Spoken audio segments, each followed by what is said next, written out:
Next up on the Cosmic News Network, First Contact with Joshua Pert.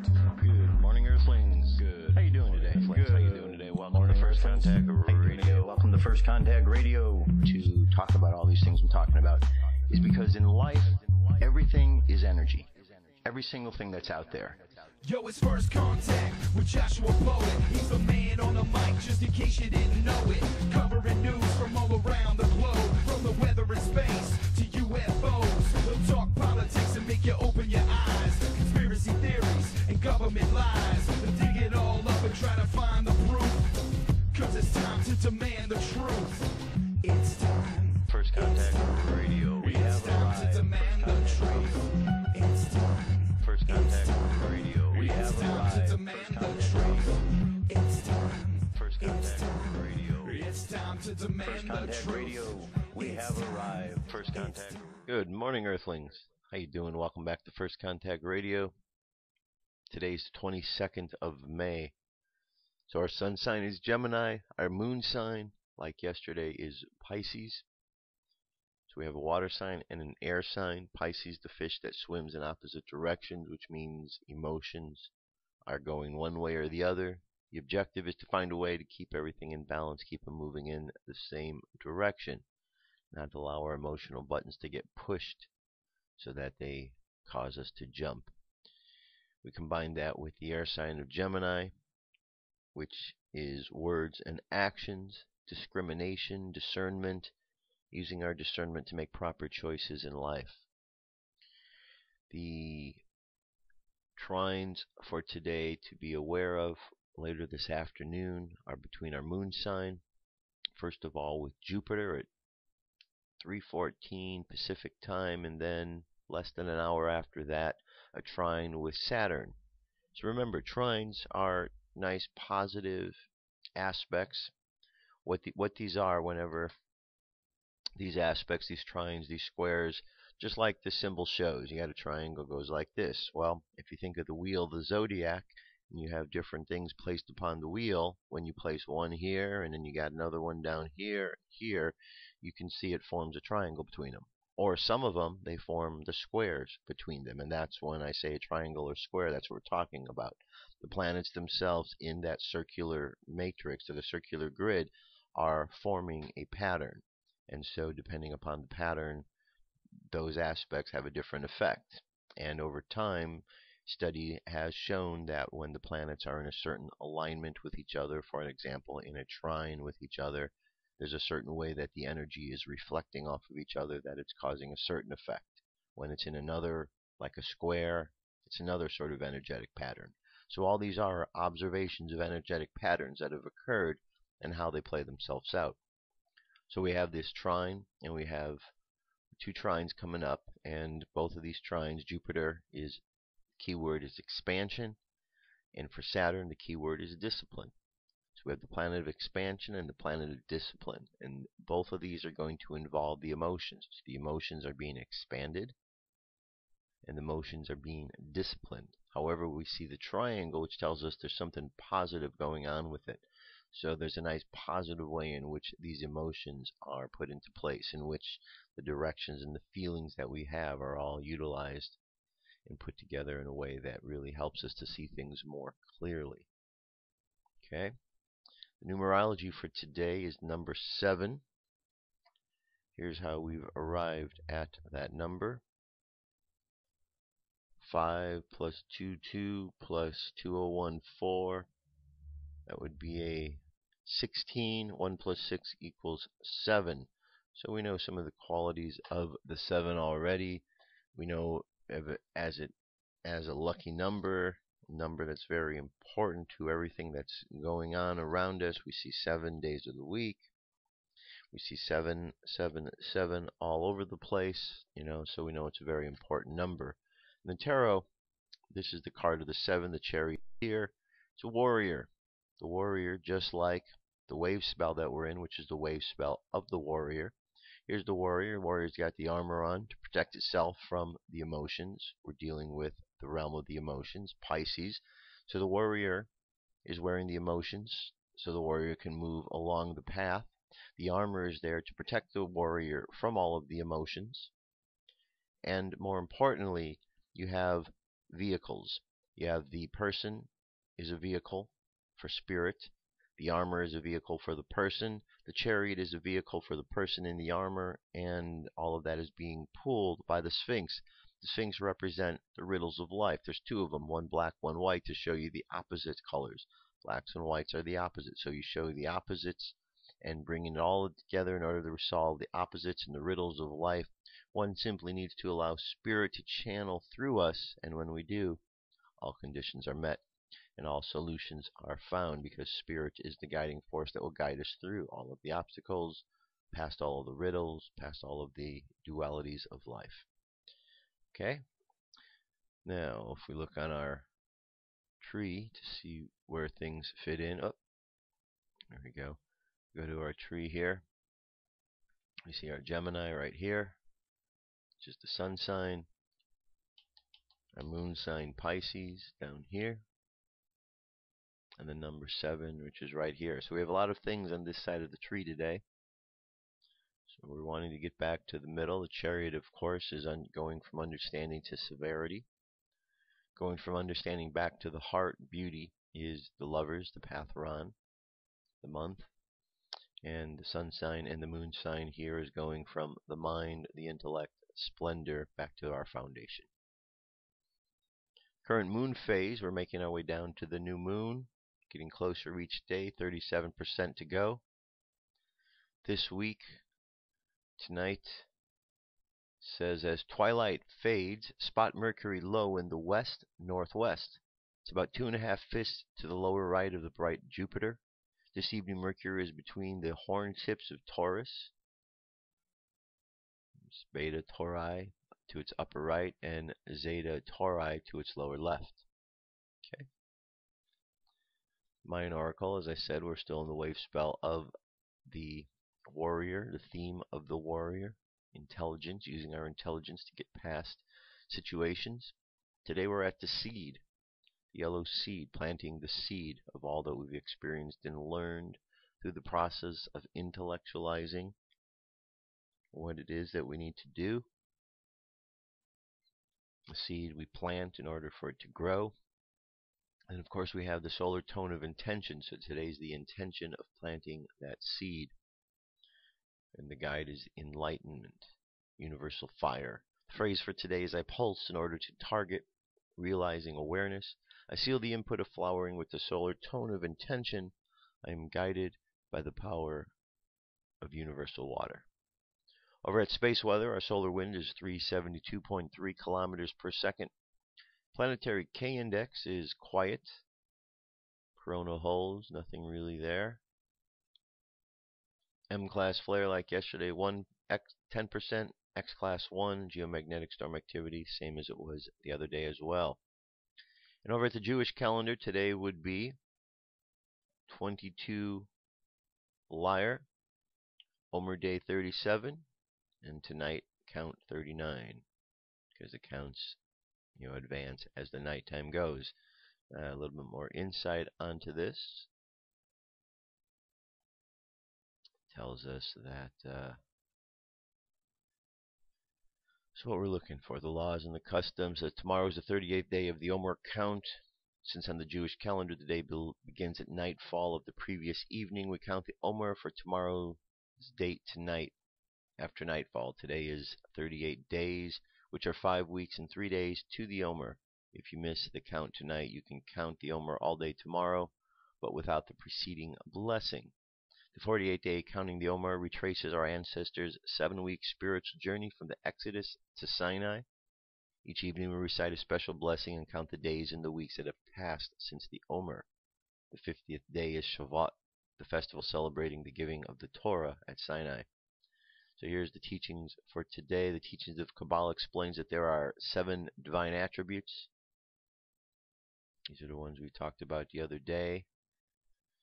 So it's the same principles that are being learned here. Divine attributes of the Sephirah.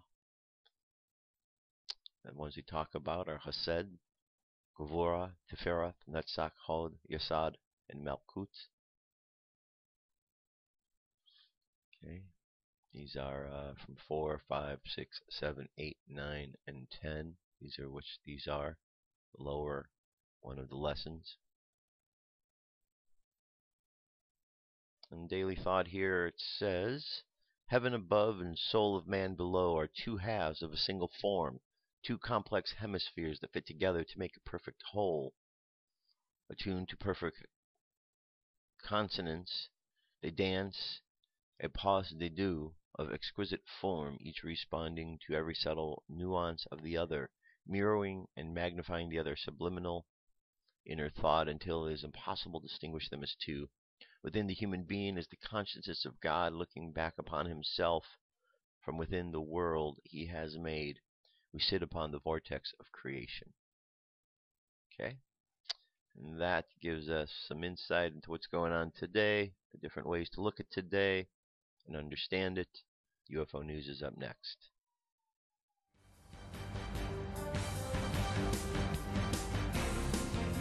This is the UFO News with Joshua Poet.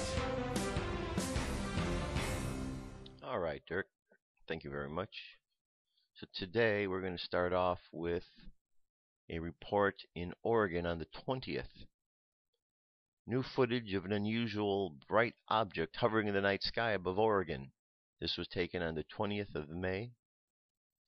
After months of little activity and an interesting object returns over the Oregon skies, an impression or premonition came over my senses, even to the point of starting the camcorder early on. Okay, the video itself is 4 minutes and 13 seconds. There we go, there's our object right there. As you could see, this comes to us from Who Took My Mojo at YouTube. It's a good shot. Certainly not the kind that we see coming out of our local airports.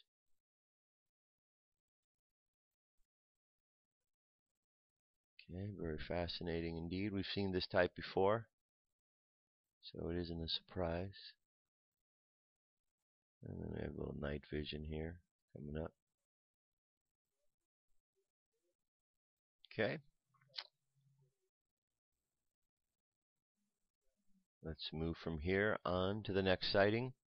And we're going to jump over to the Curiosity Rover and look at something else was captured. A long UFO seen by Mars Curiosity Rover, May 21st. Link, as always, a link to the original image. And there's the rover. And there's our object in question. So I was looking through today's Mars rover photos and found an object in the distance.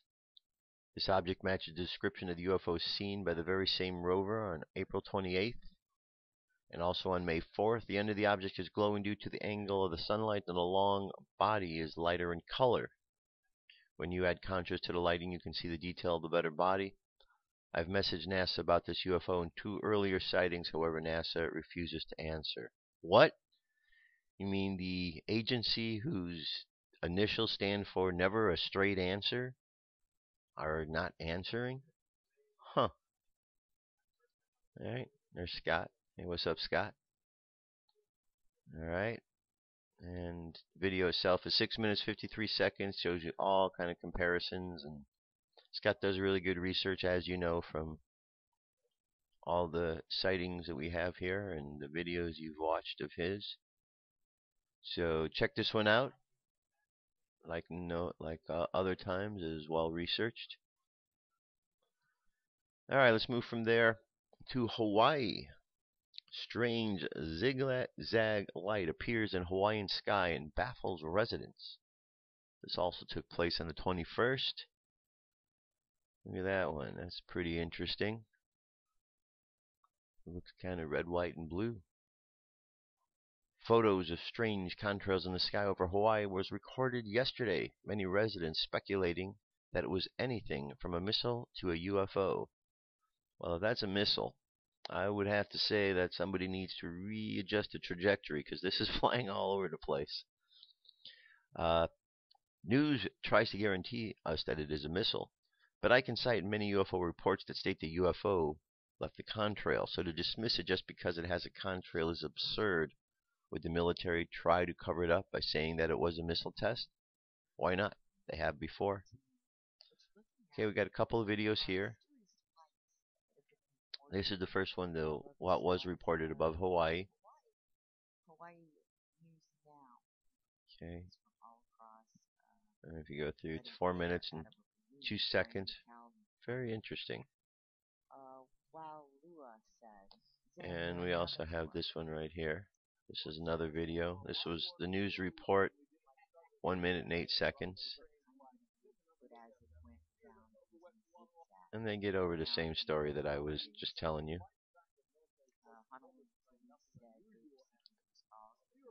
Okay, so what do you think that is? Do you think that's normal? Should normal things like this be seen in the sky as normal these days? It would appear to be so. Anyway, check it out. See what you think. Alright, here's a longer story. NASA book suggests that ancient rock art could have been created by aliens. The book is titled Archaeology, Anthropology, and Interstellar Communication. It was edited for NASA by Douglas Vakoch, Director of Interstellar Message Composition at the SETI Institute. Amazingly, NASA offers up what many consider UFO and extraterrestrial disclosure. With the help of other experts, he tackles a number of topics, including the prospect of life on other planets and the means through which we might send or receive a message. Some of the most interesting chapters tackle the issue of alien communication in the past, present, and future.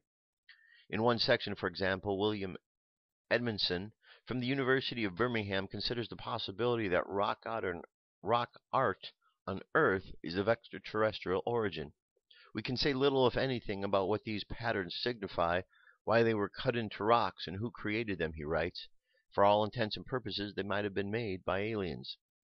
Vakoch, who begins a 330-page book by postulating how different it might be to make first contact. If a radio signal is detected in modern SETI experiment, we could well know that another intelligence exists, but not know what they are saying, he writes in the book introduction. He goes on to add, even if we detect a civilization circling one of our nearest stellar neighbors, its signals we will have to travel trillions of miles reaching Earth after traveling for years. But all hope is not lost. Throughout the book, Vakoch and his colleagues tackle these very problems and provide solutions that may prove invaluable in the future. To move beyond the mere detection of such intelligence and to have any realistic chance of comprehending it, we can gain much from the lessons learned by researchers facing similar challenges on Earth, he continues. Like archaeologists who reconstruct temporarily distant civilizations from fragmentary evidence, SETI researchers will be expected to reconstruct different civilizations separated from us by vast expanses of space as well as time. As we attempt to interpret the extraterrestrial messages, we will be required to comprehend the mindset of a species that is radically other. Okay, here's a little bit of history about SETI. 1959, Cornell physicists Giuseppe Bocconi and Philip Morrison published an article discussing the potential to use microwave radio to communicate between the stars. A year later, in 1960, astronomer Frank Drake conducted the first hunt for alien life with an 85-foot antenna in West Virginia, but after 2 months concedes defeat. In 1960, Scott Union performs extensive research for ET, again with no success. In the 1970s, NASA began to take interest in SETI, with the chances of success seemingly growing as technology advanced. In 1988, NASA began sweeping surveys of the night sky for signals, but Congress terminated funding a few years later. An independent SETI institute established in 1984 took over the job. In 1992, the first planet outside the solar system is confirmed, an almost certainly uninhabitable world orbiting a pulsar. In 2009, NASA's Kepler telescope launches, and over the next few years finds hundreds of planets. And just last month, the first planet of a similar size to Earth and at the correct distance from its parent star to host water, called Kepler 186f, was found. It is the most likely place that had been found that could host life as we know it. NASA claims that the book is available in PDF format, but a curious cursory search shows that the link to the file no longer exists. Here's the link that was originally posted by NASA. And you just click on this link right there, and there it goes. Oh, look at that. It's not found. It's already been moved. I guess they don't want you to read it. Okay, one last story here. This goes to the moon landing. Is it possible NASA is conspiring to cover up UFOs and alien structures? Is it possible that there could be an entirely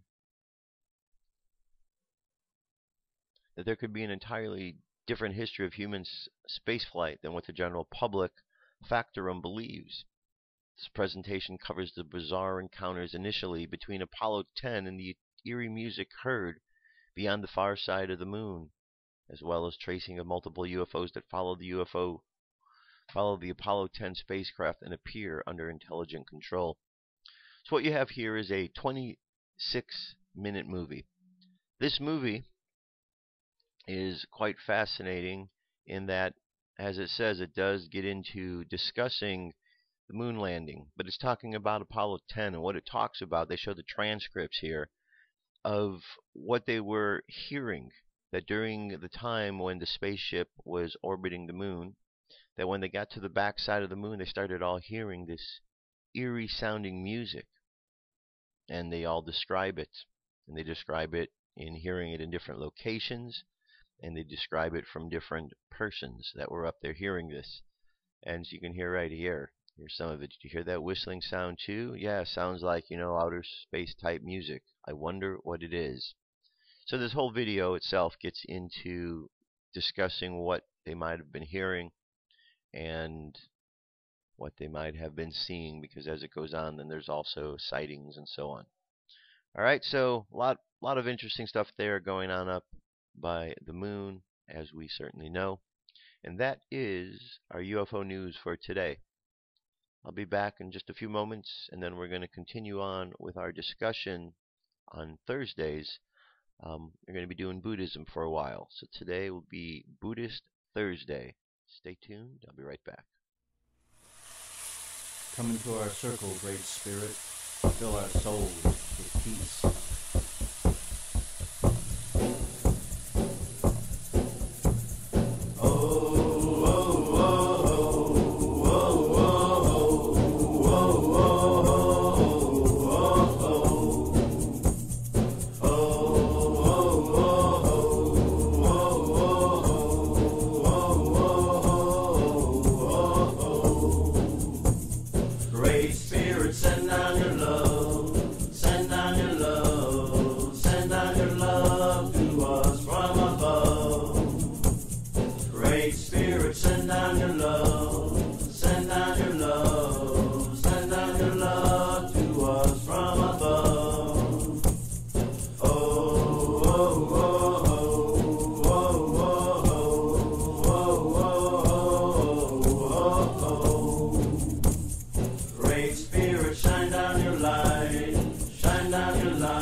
Oh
let us continue on. So today, I'm going to talk about Buddhism. And last week I started this study of Buddhism, and we're going to continue this on Thursdays, trying to have some regular themes here. So Mondays, or Tuesdays and Wednesdays, Book of Urantia. Thursday, Buddhism. And Friday is going to be from the Gospel of Thomas. And we're going to deal with these for a while, and we'll move from those to something else next. If you have any ideas of things that you would like to hear, any books or whatever, let me know, and we'll embark upon the study of those as well. So Buddhism. Well, the site that I'm taking you to here is called BuddhaNet.net. It's a site where we went last week. It's a site that has a lot of great information, and I thought this would be a good one. Pick this one and work from here. So you could see, if you recall, there's lots of different links of study. And the place where we're going to look is under the Buddhist studies. You can go over here. You get Buddhist ebooks, for your own personal readings and studies and so on, and library resources and features and so on. A lot of great stuff. But we're going to go to the Buddhist studies, and we've got the Buddha studies, the main guide right here, which has a whole list of studies. Basic Buddhism. All right. And you'll notice that this link I just clicked on, the second one, is if you click on the Basic Buddhism, it takes us right there. Okay, so last week we did the 5-minute intro to Buddhism, what it is, how it works. We also, I believe, got into the introduction to Buddhism. Yep, we talked about the Four Noble Truths. Okay, I think we made it through the 3 marks of existence and the 4 noble truths. And 5 skandhas. Let's see here. I think this is where we left off. So the Buddhist doctrine of egolessness seems to be a bit confusing to Westerners. I think this is because there is some confusion as to what is meant by ego. Ego, in the Buddhist sense, is quite different from the Freudian ego. The Buddhist ego is a collection of mental events classified into 5 categories called skandhas, loosely translated as bundles or heaps. If we were to borrow a Western expression, we could say that in the beginning things were going along quite well. At some point, however, there was a loss of confidence in the way things were going. There was a kind of primordial panic which produced confusion about what was happening. Rather than acknowledging this loss of confidence, there was an identification with the panic and confusion. Ego began to form. This is known as the first skandha, the skandha of form. After the identification with confusion, ego begins to explore how it feels about the formation of this experience. If we like the experience, we try to draw on it. If we dislike it, we try to push it away. If we feel neutral about it, we just ignore it. The way we feel about the experience is called the skandha of form. What we try to do about it is known as the skandha of impulse perception. The next stage is to try to identify or label the experience. If we can put it into a category, we can manipulate it better. Then we would have the whole bag of tricks to use on it. This is the skandha of concept. The final step in the birth of ego is called the skandha of consciousness. Ego begins to churn thoughts and emotions around and around. This makes ego feel solid and real. The churning round and round is called samsara. Literally, to whirl about. The way ego feels about the situation, skandha feeling determines which of the 6 realms of existence it creates for itself. We have the 6 realms. If ego decides it likes its situation, it then begins to churn up all sorts of ways to possess it. A craving to consume the situation arises, and we long to satisfy that craving. Once we do, a ghost of craving comes over, and we look around for something else to consume. We get into the habitual pattern of becoming consumer-oriented. Perhaps we order a piece of software or computer. We play with it for a while until the novelty wears out. And then we look around for the next piece of software that has a magic glow of not being possessed yet. Soon we haven't even gotten the shrink wrap off the current package when we start looking for the next one. Owning the software and using it doesn't seem to be as important as wanting it. looking forward to its arrival. This is known as the hungry ghost realm, where we have made an occupation out of craving. We can never find satisfaction. It's like drinking salt water to quench our thirst. Another realm is the animal realm, or having the mind like that of an animal. Here we find security by making certain that everything is totally predictable. We only buy blue chip stock. We never take chance and never look at new possibilities. The thought of new possibilities frightens us, and we look with scorn at anyone who suggests anything innovative. This realm is characterized by ignorance. We put on blinders only to look straight ahead, never to the right or the left. The hell realm is characterized by the acute aggression. We build a wall of anger between ourselves and experience. Everything irritates us, even the most innocuous. The innocent statement draws us mad with anger. The heat of our anger is reflected back to us and sends us into a frenzy to escape from our torture, which in turn causes us to fight even harder and then get angrier. The whole thing builds on itself, and we don't even know what we're fighting. If we're fighting with someone else or ourselves, we're so busy fighting that we can't find an alternative fighting. The possibility or alternative never even occurs to us. These are the three lower realms. One of the three higher realms is called the jealous God realm. This pattern of existence is characterized by acute paranoia. We are always connected with making it, concerned with making it. Everything is seen from a competitive point of view. We are always trying to secure points and trying to prevent others from scoring on us. If someone achieves something special, we become determined to outdo them. We never trust anyone we know we're trying to slip one past us. If someone tries to help us, we try to figure out their angle. If someone doesn't try to help us, they are being uncooperative, and we make a note to ourselves that we will get even later. Don't get mad, get even. That's our motto. At some point, we might hear about our spirituality. We might hear about our possibility of meditation techniques imported from some Eastern religion or mystical Western one that will make our minds peaceful and absorb us into a universal harmony. We begin to meditate and perform certain rituals, and we find ourselves absorbed into infinite space and blissful states of existence. Everything sparkles with love and light. We become godlike beings. We become proud of our godlike powers and meditative absorption. We might even dwell in the realm of infinite space where thoughts seldom arise to bother us. We ignore everything that doesn't confirm our godhood. We have manufactured the God realm, the highest of the 6 realms of existence.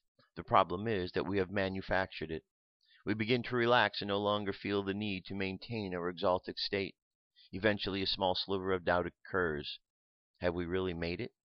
At first, we are able to smooth over the question, but eventually the doubts begin to occur more and more frequently, and soon we begin to struggle to regain our supreme confidence. As soon as we begin to struggle, we fall back into the lower realms and begin the whole process over and over, from God realm to jealous God realm to animal realm to hungry ghost realm to hell realm. At some point, we begin to wonder if there isn't some sort of alternative to our habitual way of dealing with the world. This is the human realm. The human realm is the only one in which liberation from the 6 states of existence is possible. The human realm is characterized by doubt and inquisitiveness, and the longing for something better. We are not as absorbed by the all-consuming preoccupations of the other states of being. We begin to wonder whether it is possible to relate to the world as simple, dignified human beings. And then that brings us to the Eightfold Path. The path of liberation from these miserable states of being, as taught by the Buddha, has 8 points and is known as the Eightfold Path.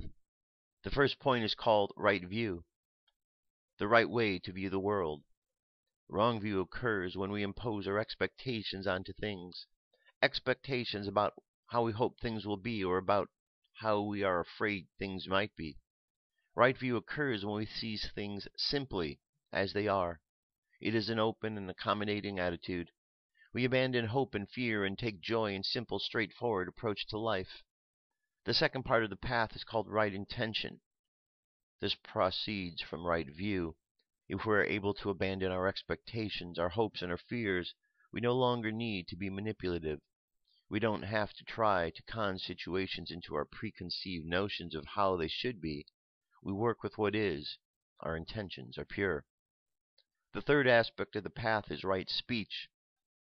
Once our intentions are pure, we no longer have to be embarrassed by our speech. Since we are trying to manipulate people, we don't have to be hesitant about what we say, nor do we need to try to bluff our way through a conversation with any sort of phony confidence.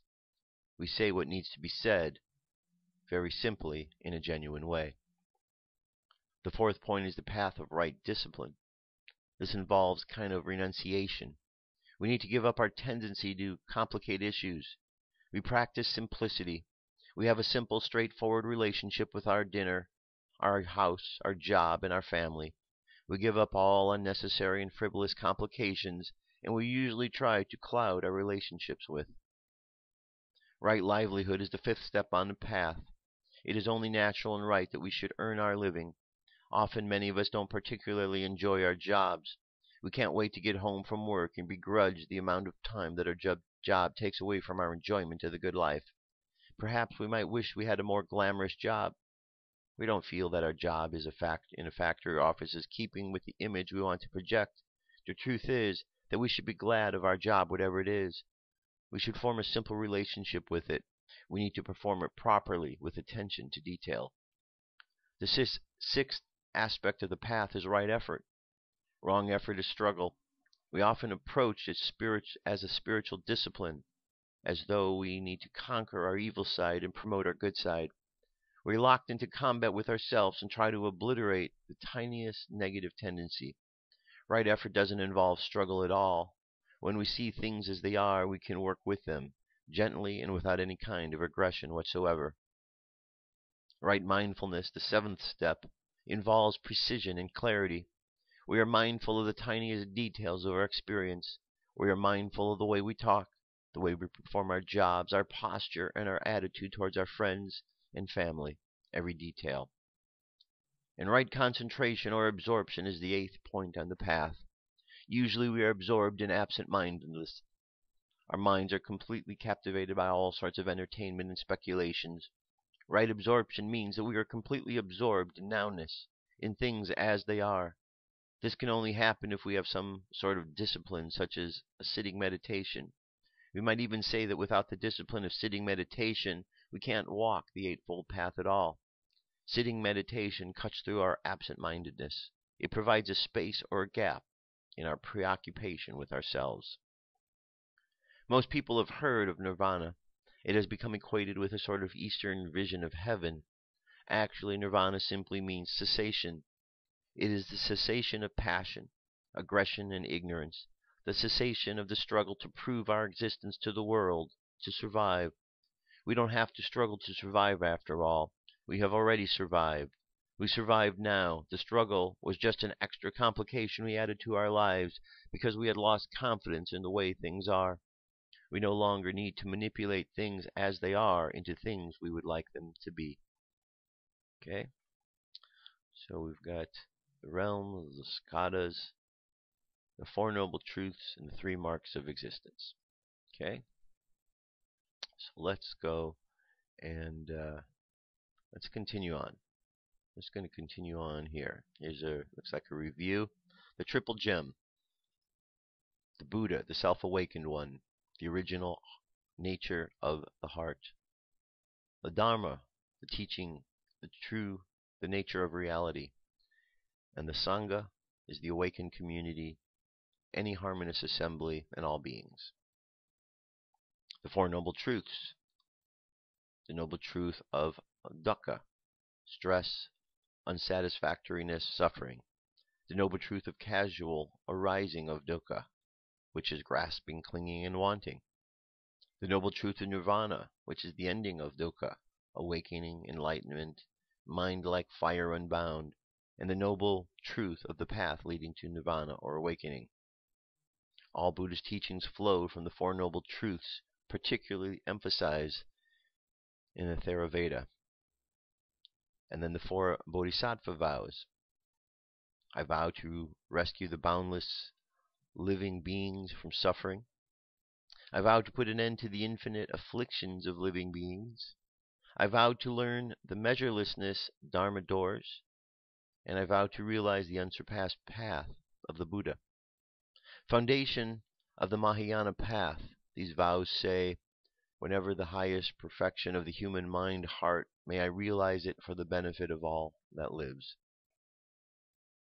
And then the Eightfold Path that we just went over says right, integral, complete, perfected. We got right view, which is understanding, right attitude, which is thought or emotion, right speech, right action, right livelihood, right effort, energy, and vitality, right mindfulness or awareness, and right samadhi, concentration, one-pointedness, integration or establishment, various levels of consciousness. Alternate meanings are given to the original Pali as shades of meaning are not available in one English word. Then you have the 5 precepts. I undertake to abstain from killing all living beings. I undertake to abstain from taking that which was not given. I undertake to abstain from sexual misconduct. I undertake to abstain from false speech. I undertake to abstain from distilled substances that confuse the mind. The underlying principle is non-exploitive of yourself and others. The precepts are the foundation of all Buddhist training. With a developed ethical base, much of the emotional conflict and stress that we experience is resolved, allowing commitment and more conscious choice. Free choice and intention is important. It is I undertake and not thou shalt. Choice, not command. The 5 precepts in positive terms. I undertake the training precept to act with loving kindness, to be open-hearted and generous, to practice stillness, simplicity, and contentment, to speak with truth, clarity, and peace, and to live with mindfulness. The 10 paramita. Paramita means gone to the other side. It is the highest development of each of these qualities. 1. Giving or generosity. 2. Virtue, ethics, morality. 3. Renunciation, letting go, not grasping. 4. Pana or prana, wisdom, insight into the nature of reality. 5 is energy, vigor, vitality, diligence. 6 is patience or forbearance. 7. Truthfulness. 8. Resolution, determination, intention. 9. Kindness, love, friendliness. 10. Equanimity. Then the 4 sublime or uplifted states are metta, which is friendliness and loving kindness. Karuna, compassion. Mudita, joy, gladness, appreciation of good qualities in people. And upkaya, equanimity, the peaceful, unshaken mind. Full development of these states develops all of the 10 paramita. Then the 5 powers of spiritual faculties are faith and confidence. 2. Energy, effort. 3. Mindfulness. 4. Samadhi. And 5. Wisdom. The 5 hindrances are sense craving, ill will, sloth and torpor, restlessness and worry, toxic doubt, and ruthless inner critic. The 4 bases or frames of reference of mindfulness are mindfulness of the body, the breath, posture, and parts, the mindfulness of feelings, sensations, whether they're pleasant, unpleasant, or neutral, the mindfulness of states of consciousness, and of mindfulness of all phenomena or objects of consciousness. And last, the 3 signs of existence or universal properties, which is anicca, is impermanent, dukkha, unsatisfactory, stress-inducing, or anatta, insubstantial, not self. All compounded and conditioned things, all phenomena are impermanent. Because of this, they give rise to stress and affliction, and because of this, they are not self. What we call self is a process, not a thing. Okay? So this is a good little review there of teachings. And then we're going to leave there because we have a lot more. But we're going to eventually get over all of these over the course of the next several weeks. Okay? So you could see that Buddhism, Buddhism as it describes, some consider it a religion. But as it is described, it's not a religion per se, as it is a philosophy. A philosophy how we move through life. And when you read through and as you're hearing, you see and hear that there is information there that's not new. And it's information that you hear when you listen to Jesus teaching, when you listen to other spiritual masters. It's just wisdom that is inherent in these particular spiritual leaders. Buddha and Jesus happen to be those who are very adept at gathering this information and making it accessible. All right, so there you go. That's our Buddhist study for today. Links available so you can check out the site, and we'll continue on with some more of that next week.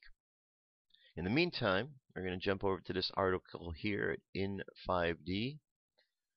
This article is called Ascension and Receiving Divine Knowledge. This is by Trish Lesage. Once a person has been on the path of ascension long enough, they may begin to experience what is known as claircognizance, also known as infused knowledge or divine knowledge. What exactly is claircognizance? In answer to this question, a person who possesses the gift of claircognizance may experience the following. Information that the person had no prior knowledge of may begin to flow into their mind. The information could be about any subject. The information could especially be knowledge that had been previously unknown to humanity related to metaphysics and the mysteries of life and our experience. Revelations may come through, and the person may possess the ability of prophecy. In addition, solutions to problems may become seemingly out of nowhere, effortlessly flowing into the mind of a person who experiences claircognizance. The solution may include information that the person had no prior experience with nor any prior knowledge of. The heightened level of creativity may be experienced by a person with the gift of claircognizance. Many innovative and creative ideas may flow into their mind automatically without any effort or brainstorming of ideas required of their part.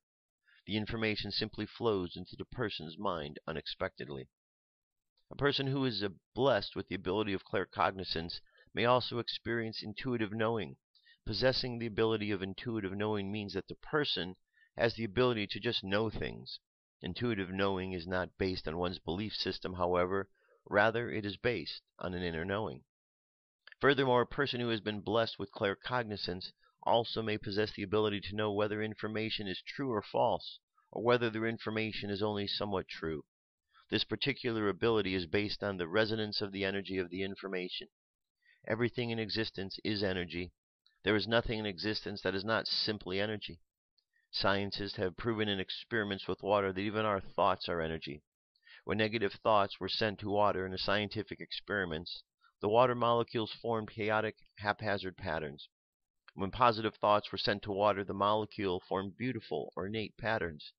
People who possess the ability of claircognizance may feel the resonance of the energy pattern of information, and therefore they know whether the information is true or false, or somewhat true.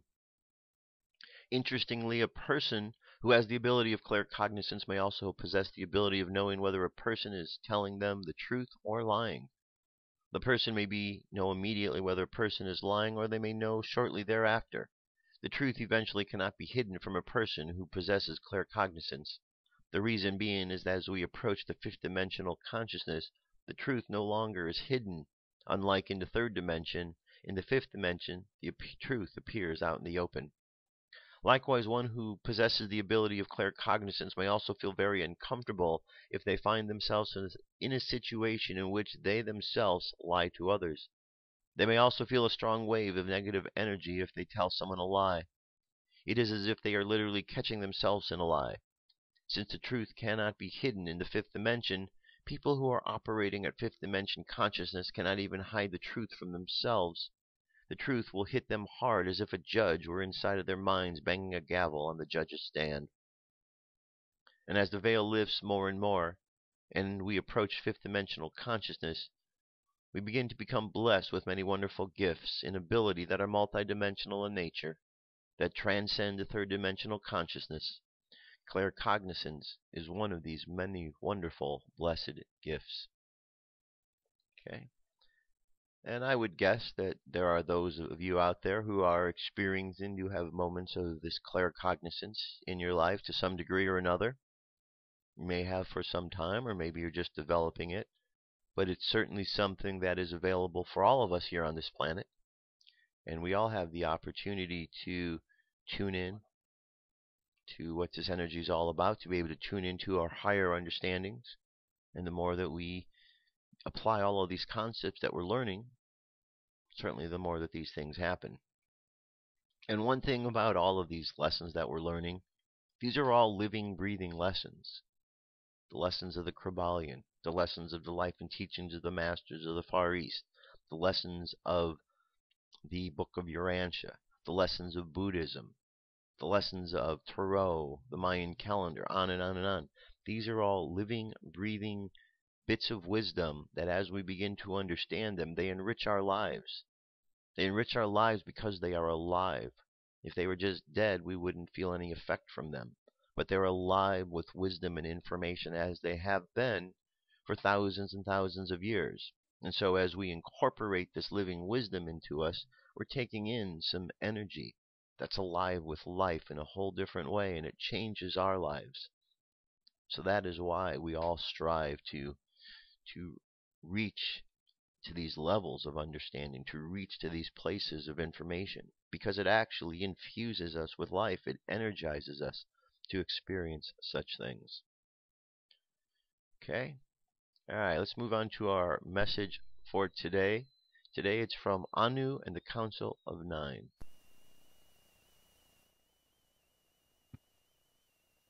Ahnu and the Council of Nine. By Jennifer Snell, May 21, 2014. Dear ones, we come to you in love and in light. What a beautiful time it is on Gaia. She is now in the final stages of transformation. What a wondrous time. You did it, dear ones. You pulled out all the stops, as they say, and made it happen. Oh, this plan has been in the works for eons of time, and it has finally come to fruition. We can't tell you enough how much we respect and admire what you have accomplished for all of us. Love, light and juiciness. The angels and your spiritual cheerleaders. I am Ahnu. As this great divine plan unfolded, I was one of the grand designers of this plan. My job was to implement the upgrade to the fifth dimensional unity consciousness. Dear ones, by no means did I do this alone, but I wish to explain my role in this process as well as some of the more technical details for those of you that have been asking these questions. The new unity consciousness grid, the crystalline grid, is now being anchored by the beautiful swords of light from Archangel Michael. These swords of light are being anchored in sacred places all over the planet. Dear ones, many of you had a role in this anchoring. You took on beautiful missions to do this work. Many of these were challenging missions, dear ones. The Indigos, as you call them, took on many individual and collective missions of light throughout the planet. You went into some of the darkest areas of consciousness to lay the codex of truth. This codex awaited activations that are happening now on your planet. This upgrade entails many levels of transformation. Specifically, there are 7 levels of transformation that take place in order to anchor this new light at different levels. Humans are getting upgraded to a new light body, a crystalline structure. Humans are also integrating now with their higher selves and pulling down this energy directly from Prime Creator. Light codes are being transmitted in waves of light by the Prime Creator from the central white sun via activated stargates and portals that were previously inactive. The crystalline grids are being laid on the earth, overlaying the old magnetic grid, which are allowing the new frequencies to be transmitted and anchored. Time and space and being blended into what is being called 0 point as the old duality consciousness fades away and unity begins. The binaural heartbeat of the earth is being upgraded to a more rapid heartbeat. Many of you are experiencing heart flutters as we are all resynchronizing with the new beat of Gaia. The crystalline pyramids of the inner earth are being activated again and are distributing in waves the new forms of sacred geometry to the humans, animals, plants, crystal, stone, and mineral nations of Gaia. The crystalline core of the earth has now been activated. Dear ones, it is now time to awake from the dream and come into your full unity consciousness. You have done a wonderful job, dear ones, and now we are moving into the new higher frequencies of the unity consciousness on Gaia. As Gaia tries out her new bike, all of you will notice beautiful changes in your lives, as your dreams now easily manifest into reality. It is so beautiful, dear ones, that it brings beautiful crystalline tears to our eyes, and we want to say how much we love you, and we appreciate all of your service. Love and light. Ahnu and the Council of Nine. Alright, very good message about change that is taking place. So close your eyes. Let's do our meditation. Take a deep breath. And exhale. Take another deep breath. Exhale again.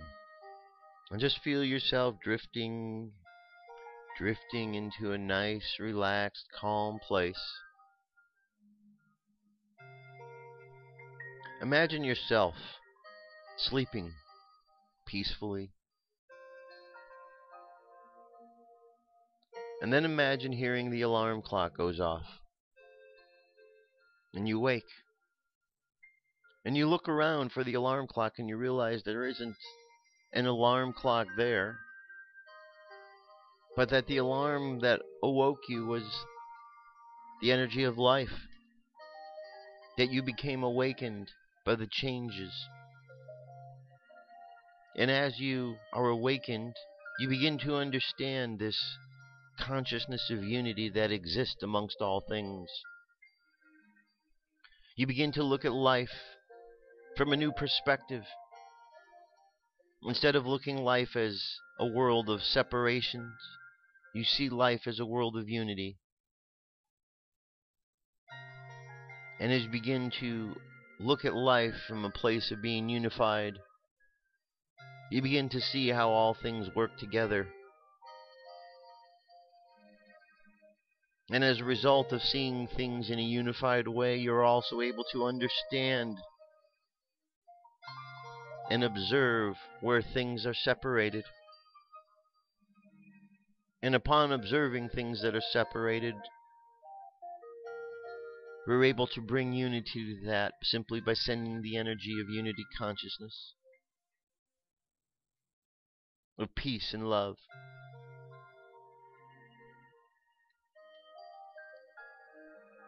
Let's contemplate the words of this affirmation. I am the artist of my life. I am the artist of my life. And so just imagine yourself as the artist of your life, creating from this unity consciousness the dreams and aspirations that reside in your heart.